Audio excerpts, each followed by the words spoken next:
কে আমি কিছুক্ষণই কথা কয় আনু নানি তো বাড়িতে আছে, কি আছে? আর আমি এখনই খবর শুনি যে তোর নানি আমার নানার সাথে পালাছে।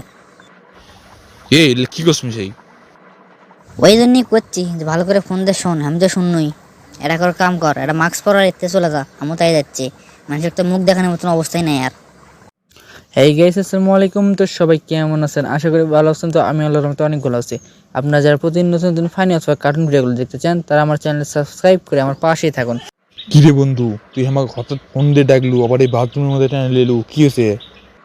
আরে ঘটনা যেটা ঘটছে এটা তো করার মতন লয়, তোকে আমি কেমনি কমার এলা কথা আমি। তা ঘটনা যেটা করার মতন নয় সেটা তুই আমাকে কবু নি। তুমি বাথরুমের কিছু ডেকে লেসবো, তখন লজ্জা নাই নাকি? কতগুলো মানুষের সামনে তুমি বাথরুমের টেনে লেলু, মানুষ কি ভাববি? তুই না শুনে না শুনবো মিশে এলে কি দেখাস আমাক? কোটে কি দেখানো মিশে এলো, ফেদলা পাইস না তো কি করবো ক? মানুষ ফেরা উল্টা পাল্টা ভাববে, আর এমন ধরনের চ্যাংরা হলেই মানুষের কাছে খালি কালার হয়ে যাবে তোর জন্য। কি করবো ক? তুই এখনই তোর নানি বাড়িতে ফোন দেখে দেখ তোর নানি কোটায়। কে আমি কিছুক্ষণই কথা কয় আনু নানি তো বাড়িতে আছে, কি আছে? আর আমি এখনই খবর শুনি যে তোর নানি আমার নানার সাথে পালাছে। কি করছ সেই? ওই জন্যই করছি যে ভালো করে ফোন দিয়ে শোন, আমি তো শুননই। এটা কর, কাম কর, এটা মাস্ক পরার এতে চলে যা, আমি তাই যাচ্ছি। মানুষের তো মুখ দেখানোর মতন অবস্থাই নাই আর। হিল্লা কোনো কাম করছে? লাতি করে বিয়ে দেওয়ার বয়সে ওরাই ফলাস, হ্যাঁ? মান সামনে কিছু থাকলো না। তোর কথাই ঠিক আছে, এটা কোনো মাস্ক পরারছ।